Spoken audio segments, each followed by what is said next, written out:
faire fonctionner un ordre du monde, des systèmes d'ordre, des systèmes d'ordonnancement du monde. C'est finalement le même type de promotion, disons, d'invariants qui constituent des coordonnées d'un monde, plan social que plan cosmique, affectif, etc.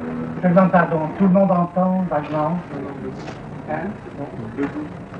Vous voulez pas venir là où vous aimeriez, c'est pas ça. Alors, si vous parlez de face, tout le monde entend, je pense. Alors, je crois donc que, reprenons l'exemple que vous donniez des sociétés dont s'occupe Classe,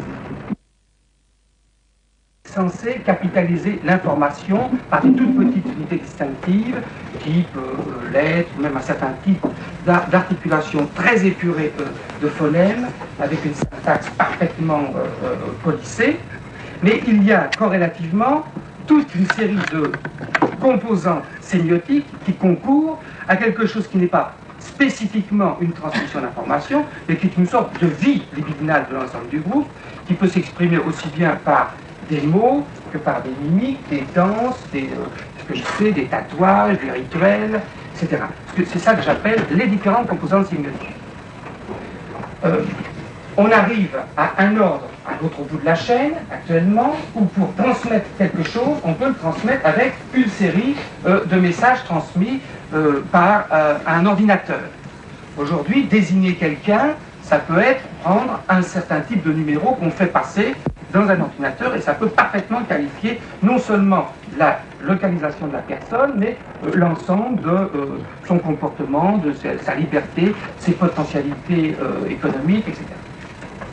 Alors, entre-temps, je dirais, si vous prenez une image, il y a eu effondrement sémiotique, en ce sens que les modes d'énonciation collective qui intriquaient, articulaient les uns aux autres de façon indissoluble les différentes composantes sémiotiques, gestuelles, mimiques, prosodiques, linguistiques, etc., se sont trouvés réduits de telle sorte qu'il y a toujours la possibilité de les traduire en termes de quantité d'informations. Le travail de l'apprentissage de la langue, le passage de la langue bébé à la langue de l'école, de la langue de l'école à la langue professionnelle, etc., c'est amené à rendre les individus capables, quelle que soit la polyvocité de leur désir, d'arriver à cette réduction possible, qui est essentielle effectivement au système de production, au système d'échange, puisque seuls peuvent être mis en circulation des gens qui sont traductibles en termes d'information dans le système économique, dans le système de production. Ou sinon, ce sont des fous, des marginaux, des poètes, je ne sais pas quoi. Et alors, ils sont eux-mêmes renvoyés à des instruments particuliers pour les traiter, à des institutions qui vont tenir compte de ce phénomène marginal. Alors, cette opération d'effondrement sémiotique fait qu'aujourd'hui, on ne peut énoncer quoi que ce soit de son désir, de sa vie, que pour autant que c'est compatible avec la machine informatique de l'ensemble du système, aussi bien capitaliste que socialiste bureaucratique, enfin, de tous les systèmes, disons, à État, pour reprendre la classification de Classe. Du coup, la seule subjectivité de référence possible, c'est celle qui rend compatible avec l'espèce humaine en général, l'espèce humaine des sociétés à État, la citoyenneté, quelque chose de cet ordre. On n'a donc plus le même rapport avec la particularisation de l'énonciation qui consistait à dire les Indiens, ils disent que seuls, des tribus indiennes disent que seuls sont des hommes les Indiens. Et quand ils voient des Blancs, ils disent ce ne sont pas des hommes. Donc leur sentiment d'appartenance à une communauté d'expression est très délimité par l'endroit où il y a cette intrication des différentes composantes sémiotiques. Je m'excuse du schématisme abominable qui consiste à prendre un point, deux points aussi éloignés que dans le champ social. Et du coup, qu'est-ce qui se passe? C'est que il n'est possible de se soumettre à ce système de réduction informatique que dans la mesure où sont reconstituées des territorialités, ce que j'appellerais des surfaces de redondance, où on puisse articuler ces types d'opposition. Je prends simplement au passage, je saisis un exemple.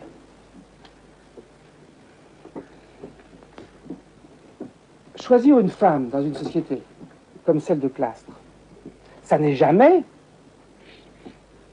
seulement avoir pour but un acte sexuel, un acte de reproduction, posséder quelqu'un. C'est toujours deux sous-ensembles sociaux qui se croisent, qui impliquent des systèmes d'échange, des systèmes de composition sémiotique multiples. Aujourd'hui, on pourrait dire l'attribution d'un partenaire sexuel qui semble libre, qui semble au libre choix, est en réalité déterminée par des systèmes qui font qu'on doit répondre à tel type de profil socio-économique, à telle sorte qu'il y a même des gens qui cherchent par ordinateur à faciliter les choses, à faire une sorte de correspondance, de choix préférentiel. Mais on ne choisit plus quelqu'un qui est d'un clan, d'une certaine nature, avec tout ce que représente cette sorte de danse d'intrication sémiotique. On ne choisit même plus, peut-être, c'est là que je voudrais avancer quelque chose, un corps, la possession des organes sexuels de l'autre, comme ça, la définition a pu être donnée, mais la possibilité de trouver un certain type de redondance, disons de redondance de survie, de redondance de, je dirais, visagéité. On cherche à ce qu'il y ait quelqu'un dans le champ de l'énonciation où on puisse dire quelque chose comme Tristan, Isolde Tristan, mais alors de façon beaucoup plus triste et sinistre, dans une scène de ménage perpétuel qui consiste simplement à qui est-ce qu'on parle. Quand je reviens, quand j'énonce mon nom, quand j'énonce mon projet, qui me renvoie, qui me fait écho, quelle est la surface de redondance sur laquelle je peux m'exprimer. Dans le cas de sociétés territorialisées, il y a des larges surfaces de redondance et de multiples possibilités de composition sémiotique. Dans le cas de la conjugalité ou de la subjectivité déterritorialisée, miniaturisée, il n'y a plus que la possibilité de s'accrocher. Est-ce que tu me reconnais quand je te parle? Je reviens à telle heure. Je fais ça.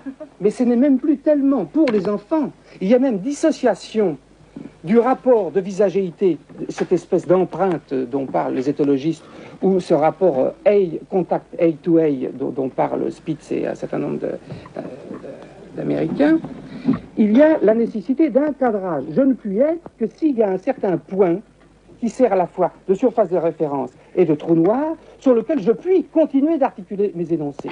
Si on m'ôte cette dernière surface de redondance ou de référence, c'est tout l'ensemble de mes coordonnées informatives qui explosent littéralement.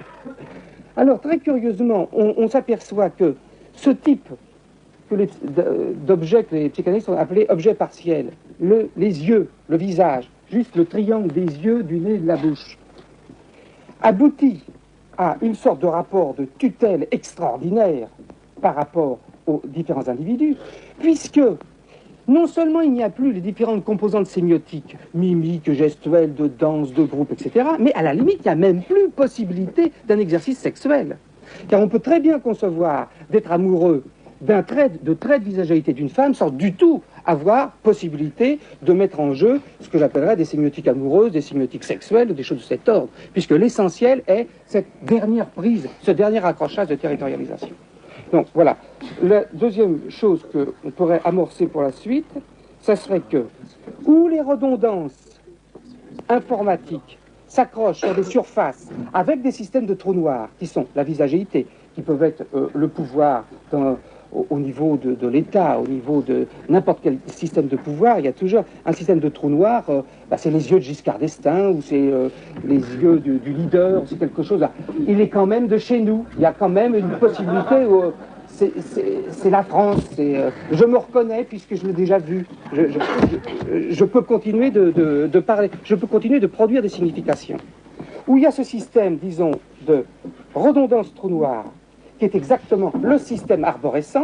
Il n'y a d'arbre que pour autant qu'il y ait un trou noir, ou comme on l'avait dit pour le rêve, ombilique du rêve, un endroit où toutes les choses s'organisent sur un point central, qui est un point aveugle, ou alors on peut considérer une organisation de redondance, qui ne serait plus de redondance cette fois d'ordre, ou de redondance subjective, qui soit un système rhizomatique, dans lequel il n'y a pas un trou noir, ou dans lequel au sein desquels les trous noirs sont contournés, de sorte que on revienne à une polyvocité sémiotique, on revienne non plus à l'assujettissement par arbre et par stratification des différentes composantes sémiotiques, mais où chaque type d'élément d'expression, verbale, corporelle, de danse, sexuelle, etc., concourt non pas à l'organisation d'un sujet, d'un couple, mais concourt à quelque chose que je pense vous serez amené à exposer, à un autre type d'organisation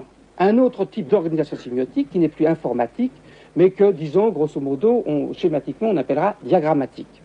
Celui-là qui est donc non centré sur un trou noir, celui-là qui ne passe pas par la médiation d'un sujet ou d'un rapport à l'autre, mais qui passe par des connexions directes entre les différents composantes sémiotiques.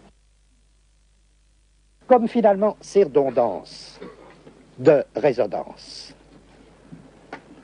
avec les visagéités, les traits de visagéité qui les composent, trouvent à la fois leur issue, leur organisation dans ces systèmes de tournoiement que j'appelais des trous. Lui, il ajoute une précision. Il dit il faudrait dire des trous noirs. Et je rappelle, pour ceux qui ne le savent pas, mais renseignez-vous d'ici là. Encore une fois, c'est comme ça qu'on peut faire du travail ensemble. Je rappelle que trou noir est une expression astronomique. Et que ce qu'on désigne par trou noir, Félix me corrigera si je me trompe, c'est en gros, en relativité. Dans la théorie de la relativité, ça dépend de la théorie de la relativité. C'est une étoile qui a dépassé en dessous son rayon critique et qui a acquis, par là même, en allant sous son rayon, en diminuant son rayon critique, en dépassant un seuil, qui a acquis une curieuse propriété. Elle capte, en l'occurrence par exemple les photons qui passent à sa portée, et elle les retient. Elle capte et plus rien n'en sort. Et c'est pour ça qu'elle n'émet pas. Elle n'émet pas de lumière. Elle n'émet pas de photons. D'où trou noir. D'où l'expression de trou noir. Lorsque Félix fait jouer, là aussi ça concerne notre méthode en général. Nous disons formellement, ce ne sont pas des métaphores. Et si nous disons le visage, les yeux sont des trous noirs, si nous disons la conscience, moi égale moi, est un trou noir, et que le problème c'est comment sortir de ça, comme je disais, comment percer le mur, comment sortir du tournoiement du trou.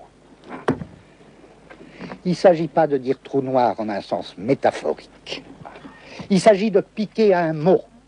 Il se trouve que c'est les astronomes. C'est un mot d'astronome. Bon, on le prendra. On le prendra, mais on le gardera pour en faire autre chose qu'une métaphore. On ne procédera pas ni par métaphore, ni par métonymie. Nous procéderons par terme, encore une fois, inexact pour dire la chose exacte, à savoir les yeux, le visage, la conscience. Et nous disons la conscience est un trou noir. Les yeux sont des trous noirs. Bien d'autres choses. Le souvenir est un trou noir. Félix disait à propos de la Madeleine de Proust, pour répondre à quelqu'un qui avait élevé l'exemple, qui avait soulevé l'exemple de la Madeleine de Proust, qu'est-ce que c'est cette histoire de la Madeleine de Proust, hein? Félix disait très bien, bon, il mâchouille sa Madeleine, là. C'est une redondance, c'est une redondance. Un type de redondance, peut-être. Hein. Et il est précipité dans un trou noir.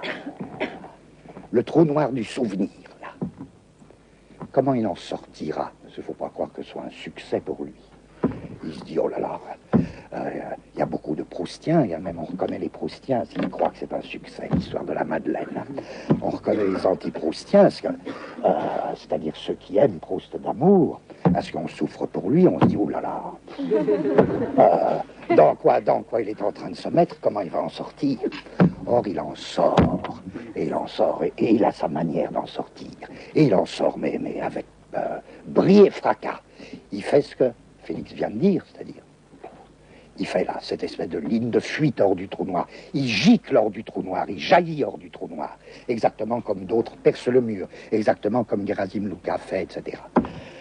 Donc je crois que là, juste dans la fin de ce que Guattari a dit, va être fondamental pour nous, et là il faudrait que vous vouliez bien le développer, est le thème de la visagéité et le thème des trous noirs. Dans la conception du pouvoir, tu as d'autant plus raison, il me semble, que dans la conception du pouvoir qu'il nous faut, d'une certaine manière, tout le monde est messager. Oui, oui, oui, oui.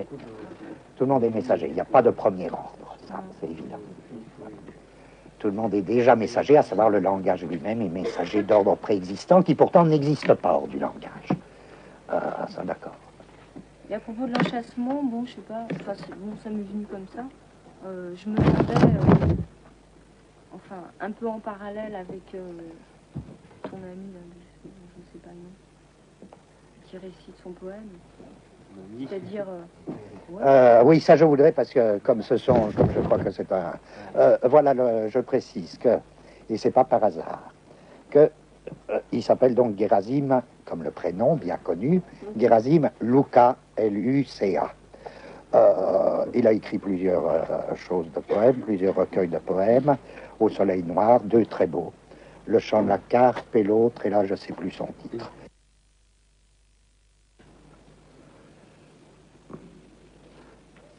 Voilà.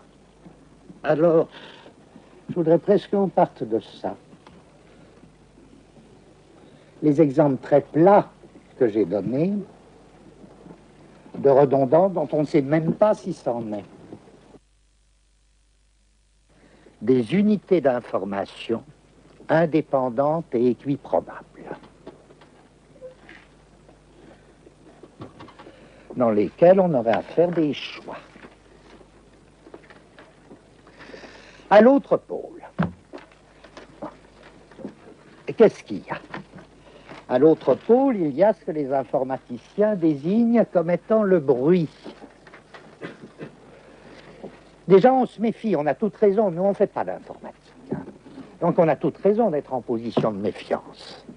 On sent bien que quand ils nous disent le bruit, c'est un bruit très très particulier. Il va de soi que ce qu'ils opposent à l'information, c'est un bruit qui est supposé être non informatif ou contenir le minimum d'information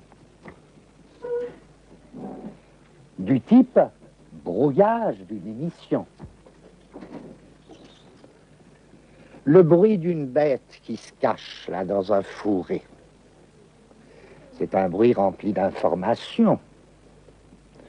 Même le bruit du brouillage d'une émission, il y a bien une information minimum. Par exemple, l'ennemi cherche à brouiller l'émission. On peut supposer qu'il s'agit d'une émission au hasard de parasites. Elle-même, elle n'est pas au hasard. Enfin, on peut concevoir le pôle bruit comme l'opposé du pôle information maximale.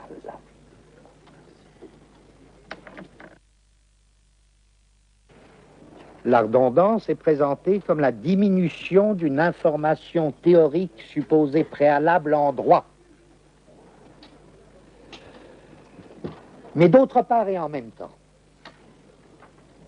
la redondance, c'est le seul moyen de lutter contre le bruit.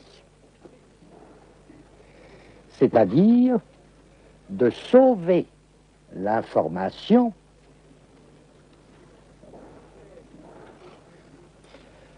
de sa chute, de sa dégradation dans le bruit.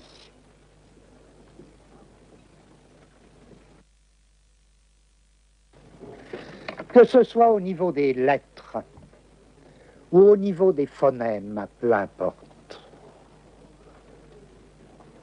Une langue contient une fréquence plus ou moins grande de telles lettres qu'elle possède ou de tels phonèmes qu'elle possède.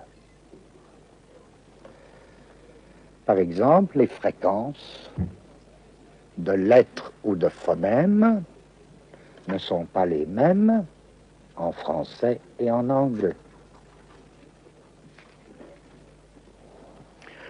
Donc, on peut commencer déjà un tableau des fréquences comparées de lettres ou de phonèmes dans des langues considérées. On appellera cela une approximation, mettons, d'ordre 0.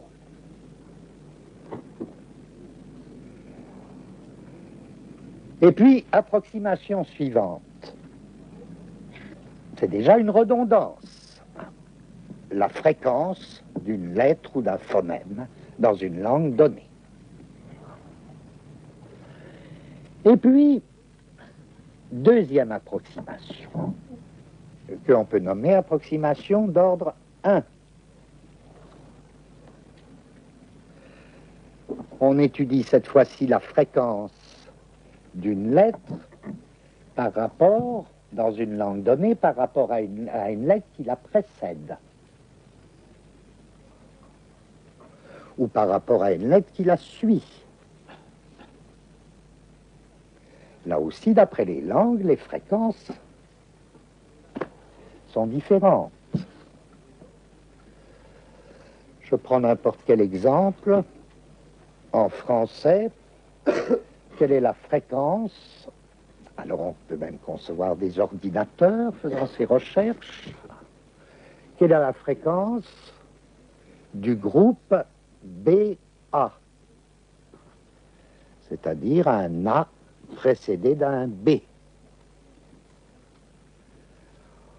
On peut faire des recherches semblables au niveau des phonèmes. Approximation d'ordre 2, je peux chercher au niveau de 3 groupes de lettres les fréquences relatives. Cet ensemble d'approximations va donc définir un type de redondance. Diminuer l'information théorique absolue et lutter contre le bruit. Et pourquoi ces deux fonctions sont liées? C'est qu'évidemment, rien n'empêcherait l'information théorique absolue de tomber dans le pur et simple bruit s'il n'y avait ce régulateur de la redondance qui assure la lutte contre le bruit en diminuant l'information théorique absolue. Bon. Nous avons donc un schéma. Un premier schéma de redondance où on mettrait en haut information théorique maximale, tout à fait en bas bruit, et entre les deux redondance. Bon.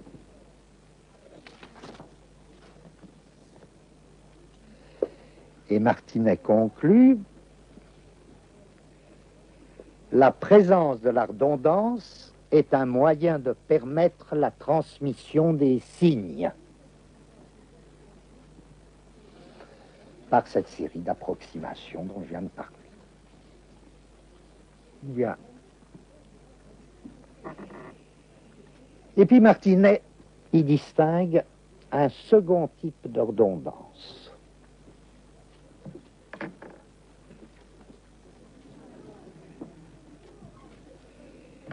Il nous dit, non seulement la redondance est un moyen de permettre la transmission des signes, mais rien n'empêche qu'elle constitue elle-même un signe. Voilà qu'elle va constituer elle-même un signe. La redondance, non pas comme régulation dans la transmission des signes, comme processus régulateur de la transmission des signes, ou que de la transmission d'une information, mais la redondance est elle-même un signe. Pourquoi? Et il nous dit ne serait-ce que parce que les usagers peuvent rechercher la redondance pour elle-même. Tiens, voilà que les usagers peuvent rechercher la redondance pour elle-même. Moyen d'expression pour l'individu, de manifestation d'un consensus pour le groupe. On distinguera donc une fonction principale de lutte contre le bruit, sans laquelle toute communication serait impossible, c'est notre premier cas de redondance, et puis des usages secondaires, laissés à la disposition des sujets, moyens d'expression, d'action sur autrui, d'incantation. Réduire le second type de résonance à un usage secondaire des premières, c'est peut-être juste du point de vue de l'informatique, mais nous, on n'est pas sûr d'avoir rien à faire avec l'informatique. Je peux déjà dire, c'est pas forcément juste de tous les points de vue. Notamment, ça se peut que ça fasse partie de systèmes de signes très, très différents. Les redondances subjectives de résonance et les redondances signifiantes de fréquence. Pas du tout sûr que ça fasse partie du même système de signes. Pas du tout sûr que les unes soient un simple usage secondaire des premières. Et puis, il y a aussi quelque chose qui me gêne, ou qui peut nous gêner, cette fois-ci non pas dans le second type de redondance, mais dans ce qui nous est dit par cette informatique de vulgarisation, ce qui nous est dit du premier schéma. Et là, j'ai des choses très très vagues. Très vagues, parce que je voudrais qu'on en parle déjà un peu après.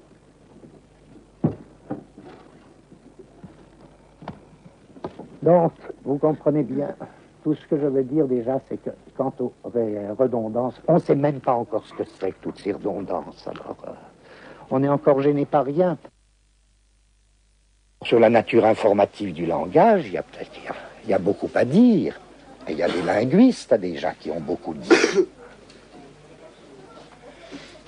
C'est curieux quand même, parce que l'idée que le langage est par nature informative, c'est une idée qui nous corrompt tellement d'une certaine manière que je pense à un exemple, comme celui de Sartre, qui éprouvait le besoin à un moment, qui je crois ne dirait plus ça aujourd'hui, mais qui à un moment éprouvait le besoin de dire qu'est-ce qui distingue le langage et à proprement parler la poésie ou la littérature. Et il disait, la littérature et la poésie, ça commence à partir du moment où il y a des informations. Barthes aussi disait ça à un moment. Or, c'est très curieux de dire une chose comme ça.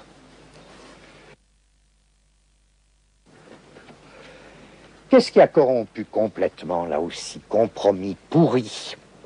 Le problème des rapports, langage-pouvoir. C'est le mauvais choix dans lequel on nous laissait, c'est-à-dire la conception même qu'on nous proposait du pouvoir. Tant qu'on nous a dit, allez gars, c'est de l'infrastructure ou c'est de l'idéologie, on était bien embêtés. On était bien embêtés pour le langage. On était très embêtés pour le langage. Tant qu'on était pris dans cette alternative, même si cette alternative était présentée de la manière la plus fine du monde. Et parfois, elle n'était pas présentée de la manière la plus fine du monde. Mais en un sens, plus elle était présentée de manière fine, plus ça tournait mal. Parce que on se disait, ah bon, ben, le langage, en effet, ça devient très très compliqué, cette histoire. C'est pas de l'infrastructure. Non. Ça ne peut pas être de l'infrastructure. Notamment, le langage, il produit rien. Il produit des mots.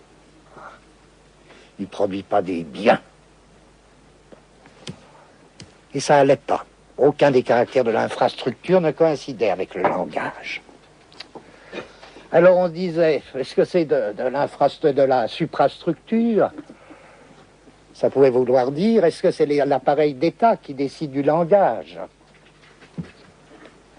C'est difficile à dire, hein. Comme disait Staline, non, on a tout changé, mais on n'a pas changé le russe, ou pas beaucoup. Bien sûr, il disait, on a perfectionné, mais ça restait limité. Et alors, c'est pas de l'appareil d'État. On ne change pas le langage comme on change une constitution, ou comme on change une police. Alors, est-ce que c'est de l'idéologie? Non, qui disait, c'est peut-être le véhicule des idéologies, mais ça véhicule aussi d'autres choses que de l'idéologie. L'idéologie, ça n'allait pas plus fort, tout ça.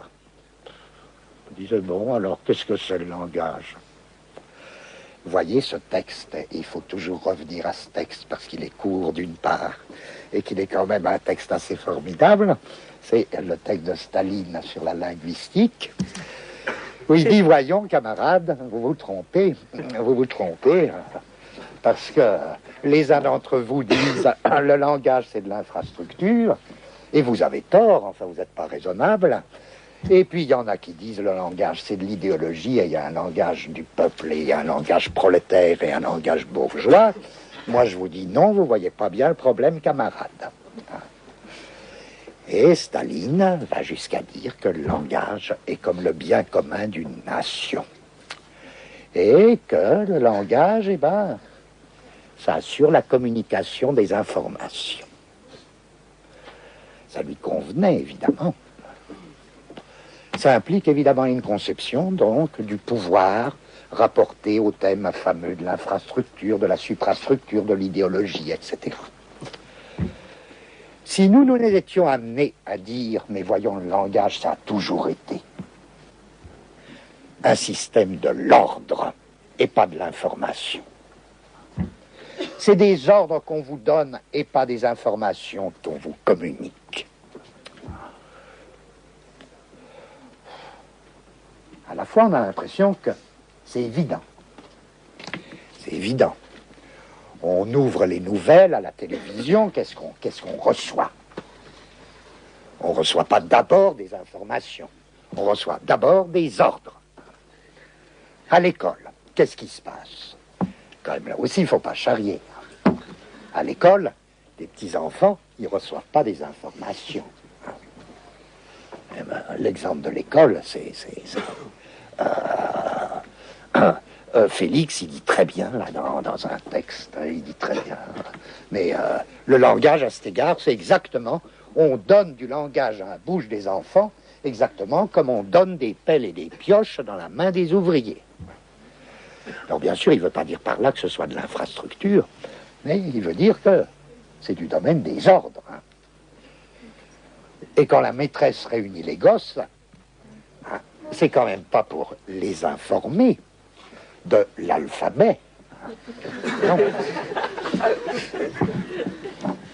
C'est pour leur apprendre un système d'ordre, et il faut dire là aussi, quitte à seulement régler toujours et remettre à plus tard nos règlements de compte nécessaires avec les Chomskiens, que quand même leurs fameux marqueurs syntaxiques, c'est avant tout des marqueurs de pouvoir, et qu'une syntaxe, c'est un système d'ordre,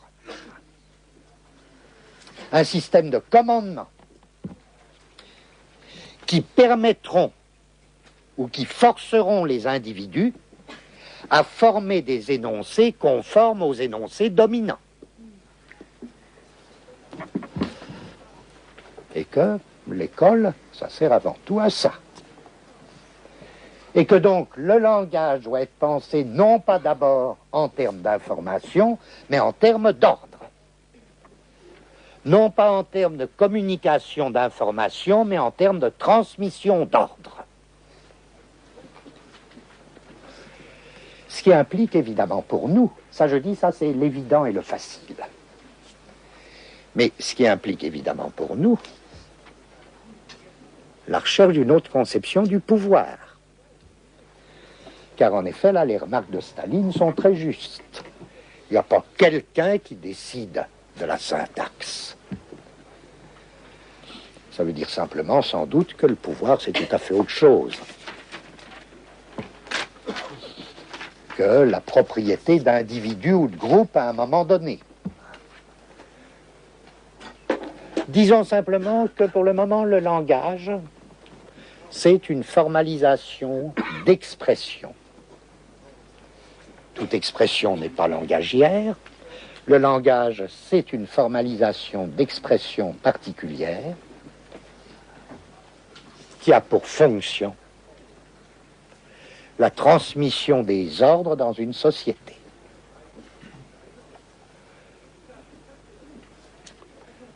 Nous savons encore une fois que ça implique que nous donnions du pouvoir une autre conception que la conception marxiste.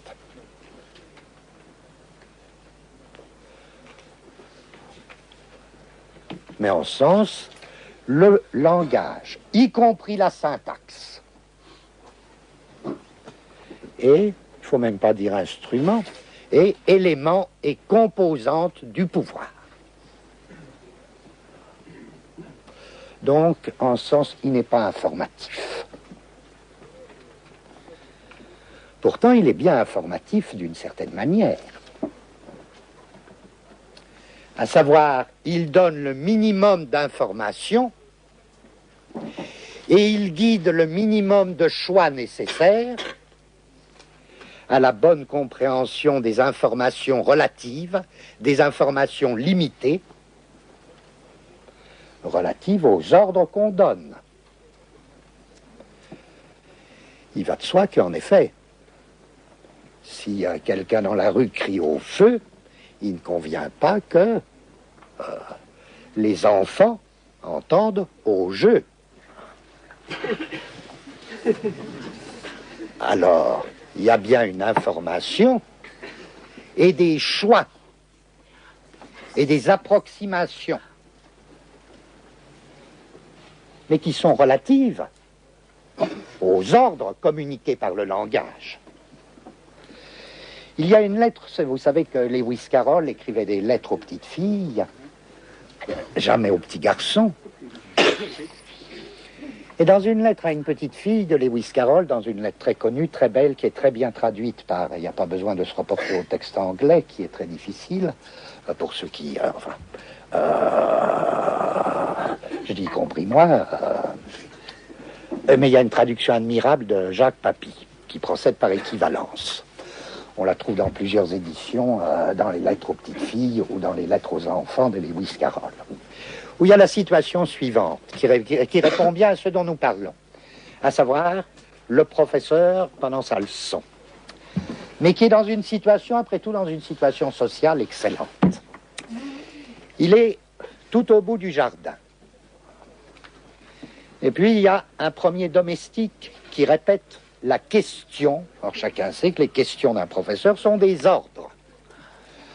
Quand un professeur dit combien font 2 et 2 à un enfant affolé, il va de soi qu'il ne demande pas une information, il donne un ordre.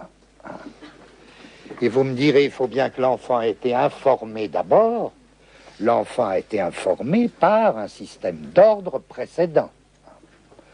C'est-à-dire, c'est toujours l'information qui présuppose l'ordre et pas l'inverse. Et l'ordre, pas du tout au sens de organisation-ordonnance, mais l'ordre au sens de commandement. Alors, il y a un premier domestique qui répète la question du professeur. Puis il y a un second domestique qui répète la question répétée par le premier. Puis il y a un troisième domestique, etc. Et pour marquer la hiérarchie que descend le langage, l'élève, il est tout à fait à l'autre bout du jardin. Et puis, il renvoie sa réponse. Et dans la lettre de Lewis Carroll, je ne l'ai pas apportée exprès, vous n'avez qu'à la trouver si ça vous intéresse, la question descend et à chaque fois est complètement transformée parce que le premier domestique n'entend rien. Alors ça commence par combien font 2 plus 2. Premier domestique déforme, ça donne une toute autre question. Le deuxième encore plus, le troisième encore plus. L'élève finit par entendre une toute autre question, répond affolé. Lui-même sa réponse remonte, tout ça. Et il y a tout un système où à chaque fois les choix ont été ratés mais les choix déterminés par, à chaque fois, des systèmes d'ordre et de commandement. Et puis la réponse d'obéissance remonte, et ça rate, ça rate, ça rate. Bien. Je dirais que les conditions de l'information, c'est les conditions de la bonne réception des commandements et des ordres. Le schéma à trois têtes.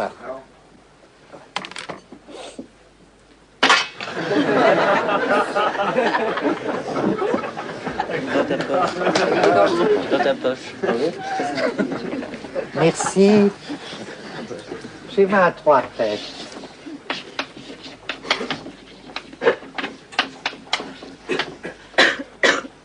Information maximale théorique.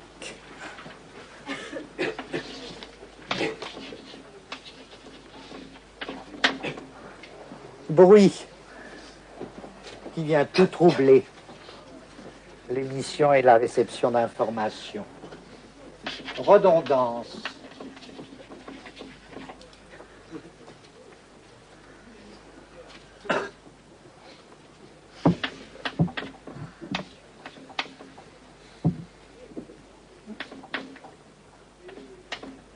Voilà.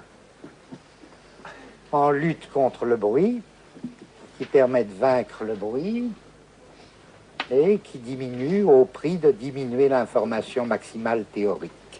Les deux vont très bien ensemble parce que sans la redondance, l'information maximale théorique, elle serait un bruit. Nous, on est en train, mais d'une manière tout à fait sournoise, d'y substituer un autre schéma.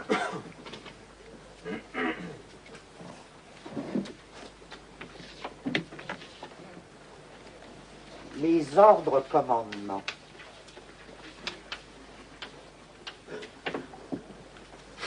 Bon, vous sentez tout de suite à quoi je veux en venir, que je ne sais pas encore très bien comment, mais je sens.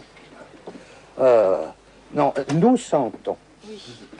Nous sentons tous que les ordres commandements, mais ça contient, je ne dis même pas que les deux soient des choses différentes, que ça contient, que ça comprend, ou même que c'est la même chose que les redondances. Qu'un ordre qui n'a pas besoin de répéter un ordre, si on répète un ordre, c'est parce qu'un ordre est déjà redondant. Mais que la redondance, ou qu'un type de redondance, c'est la forme de l'ordre en tant que tel, que c'est la forme du commandement. Alors, généralement, il n'y a même plus lieu de s'étonner si c'était comme ça. Il n'y aurait même plus lieu de s'étonner qu'on répète un ordre. Sous la forme, on me donne un ordre, bon, ne serait-ce que pour montrer que j'ai bien compris, on me dit, allez, va faire ça. Je dis, oui, je vais faire ça. Je redonde. Mais je redonde quoi? Je redonde de la redondance. C'est l'ordre lui-même. Va faire ça. En feu, non, en joue, feu. En joue, feu. Il faut que ça descende. Alors, le général dit en joue, feu. Non, il dit préparer armes, ou je ne sais pas quoi. Capitaine, il dit préparer armes. L'adjudant, il dit préparer armes. Enfin, arrivent les pauvres types qui, eux, ils préparent armes. Mais, si l'ordre a été répété, c'est qu'en lui-même, il redonde. L'ordre, le commandement est une forme de la redondance avec soi. Peut-être. Alors, voilà que là, en disant le langage, c'est pas du tout de l'information, le langage c'est de l'ordre ou du commandement, nous étions déjà en train de dire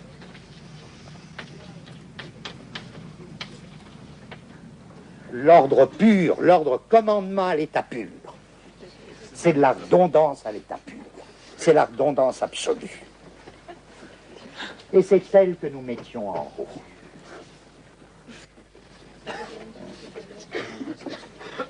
Redondance, oui, c'est la même chose que l'ordre. Et encore une fois, si l'ordre se fait redondant, ou si l'ordre est répété, c'est parce qu'en lui-même, il est redondance. Dès lors, la répétition comme conduite vis-à-vis de l'ordre ne serait qu'une conséquence de la redondance comme identique en nature avec l'ordre. C'est pas sûr, hein, mais nous sentons bien que c'est comme ça, hein, qu'on n'y peut rien. Peut-être. Là-dessus, entre les deux, mais entre les deux quoi? On ne sait pas. Entre les deux, c'est uniquement pour faire des schémas équilibrés, on se dit, on va voir. Entre les deux, on va mettre l'information qui, elle, est toujours relative.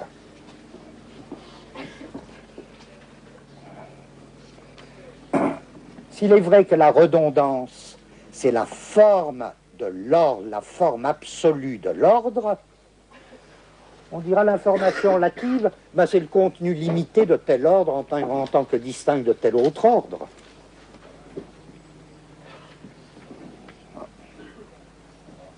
B à bas, c'est pas la même chose que C à ça. Bon, d'accord. Il y a une information relative. Et la forme de l'ordre, c'est la redondance absolue. Alors, on découle une information relative. Et en effet, si l'ordre ne communiquait pas une information relative, fait ceci plutôt que cela, on serait dans la situation de Lewis Carroll, de l'élève et du professeur de Lewis Carroll, avec l'ordre qui descend et une exécution, une obéissance complètement différente. L'information, c'est uniquement la condition relative sous laquelle l'exécution de l'ordre correspond à l'ordre lui-même.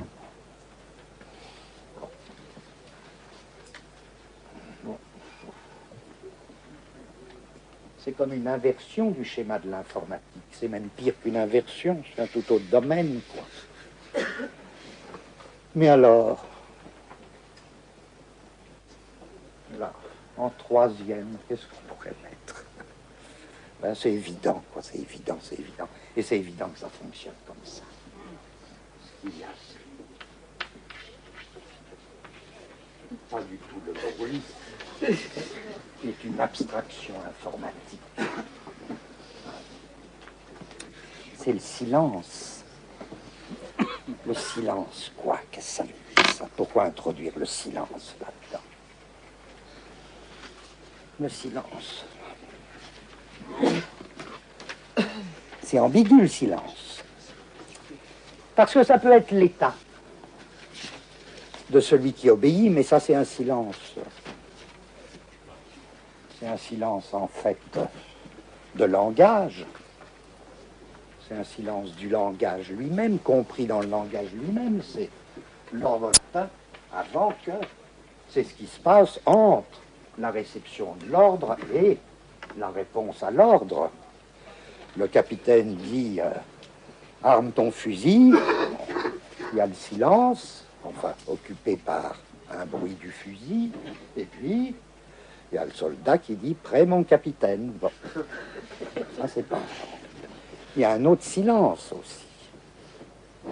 Il y a un silence qui consiste à quelque chose de très bizarre. Mettons une fuite hors de tout ça.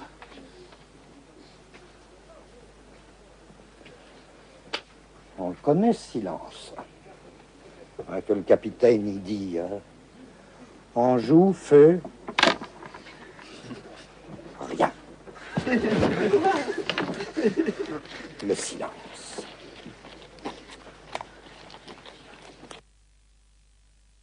Quel est le grand musicien qui n'a ces techniques de silence?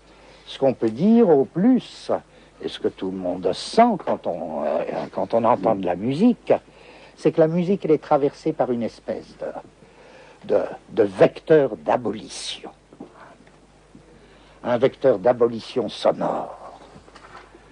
Comme s'il s'agissait, pour la musique, comme s'il était pleinement compris dans la musique, le vœu et le mouvement de s'éteindre, et sans doute de nous éteindre avec elle, comme une espèce de tracé d'abolition.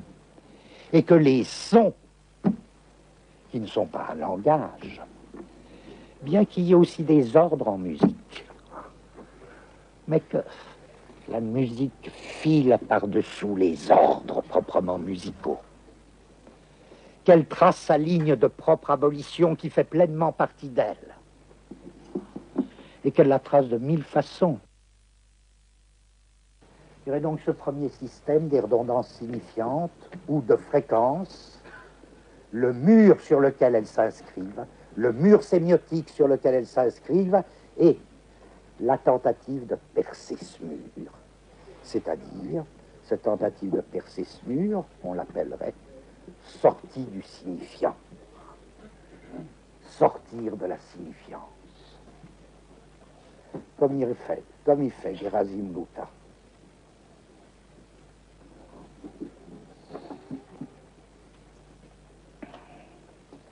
Et puis je dis très vite,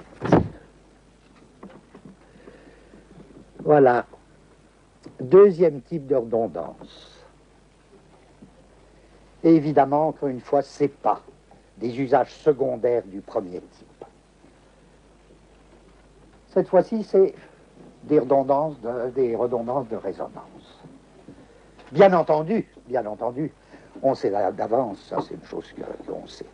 On sait d'avance que tout ça, ça se mélange, tout ça c'est mixte. Il n'y a pas de fréquence qui n'ait des résonances, il n'y a pas de résonance qui n'ait ses fréquences. Donc c'est pas une dualité. C'est pas une dualité, en même temps c'est commode de faire comme si c'était une dualité. Si vous me dites c'est pas une dualité, je dis non, c'en est pas une, mais si c'en est une. Si vous me dites c'en est une, je dis non, c'en est pas une. Bon, on essaie de se débrouiller là-dedans. Redondance de résonance, ce serait quoi? On l'a vu, non pas des usages secondaires. Cette fois-ci, c'est très curieux pour parler aussi de langage des linguistes. Il ne s'agirait plus exactement ni de phonème, ni de morphème. Ni de mots, ni de... Il s'agirait de quoi? De ce que les linguistes, enfin, c'est pas par hasard que les deux seconds cas, les deux derniers cas de redondance que j'ai cités, renvoient à quelque chose que les linguistes nomment, ou dont ils nous ont beaucoup parlé, sous le nom de embrayeurs ou shifters, à savoir la redondance moi égale moi du type le pronom personnel et la redondance Tristan, Isolde, Isolde, Tristan du type nom propre. Or, vous savez en gros ce que les linguistes appellent des embrayeurs. Ce sont des termes, n'est-ce pas, qui désignent celui à la lettre qui le porte. Le je désigne celui qui énonce je. C'est pas vrai pour les autres mots, c'est pas vrai pour les noms communs. Le chien n'est pas dans ce cas-là le mot chien. Mais le mot « je » désigne celui qui énonce « je ». Il est dit par là même, mettons, un embrayeur. Le nom propre désigne celui qui le porte.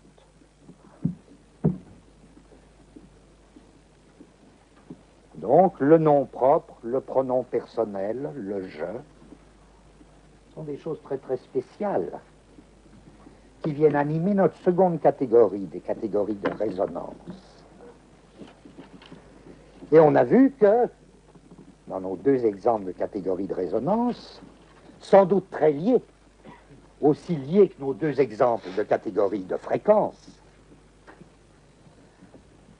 on avait cette conscience qui dit moi égale moi. Où on avait ce couple qui dit je t'aime, ou je te hais, ou je t'aime, je te hais. C'est une redondance. Ou Tristan, Isolde. Est-ce que c'est le même schéma? Le schéma de tout à l'heure, c'était encore une fois redondance de fréquence signifiante inscrite sur un mur sémiotique, le problème étant comment percer ce mur pour arriver à quelque chose qui sera peut-être même plus de la sémiotique, hein, en tout cas qui sera de la sémiotique non formée, etc. Dans l'autre cas, je reprends une hypothèse là que Guattari est en train de développer, lui. Est-ce que c'est le même cas? C'est peut-être le même cas. Mais enfin, on a intérêt à faire des distinctions. Cette fois, le schéma, il me semble un peu différent. J'ai perdu ma craie. Ah ben là, je vais voir si j'ai perdu ma craie. Merci beaucoup. J'ai Tristan, Isolde. Ah, voilà.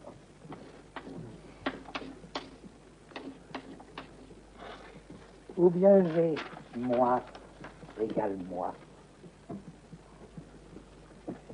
Et on dirait cette fois que dans la résonance que dans la redondance de résonance, la résonance est comme assurée par ceci, que les éléments en question, moi et moi, le sujet d'énonciation, mettons pour parler plus techniquement, et le sujet d'énoncé, Tristan et Isolde, tour à tour sujet d'énonciation et sujet d'énoncé dans la bouche l'un de l'autre. Moi, Tristan, je t'énonce Isolde, mais moi, Isolde, je t'énonce Tristan. Donc, le sujet d'énonciation et sujet d'énoncé dans les deux cas des redondances de résonance étaient comme attirés dans une espèce de tournoiement. Un véritable trou. Ça se mettait à tournoyer, à s'échauffer dans ce trou. Moi. Tristan, Isolde, Tristan, Isolde, Tristan, Isolde. Et la barque continue. Et la barque, elle continue vers quoi? Vers la mort. Le cogito n'a pas un avenir fameux devant lui.